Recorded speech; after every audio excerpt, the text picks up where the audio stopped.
李文達72年接掌李錦記，當時公司情況惡劣，要錢冇錢，生意又淡，連支票都出唔到。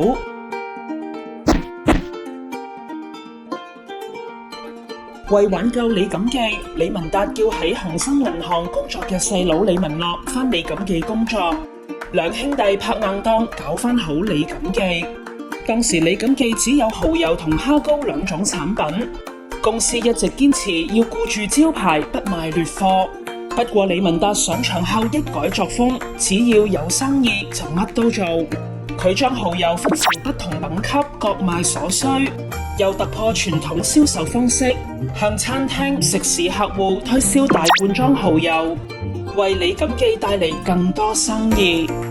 李文達又將扮裝生意收回自己做，直接出國拜訪客戶，同佢哋交易，既打開銷貨渠道，又減少莊口嘅中間利潤，雙方都有利。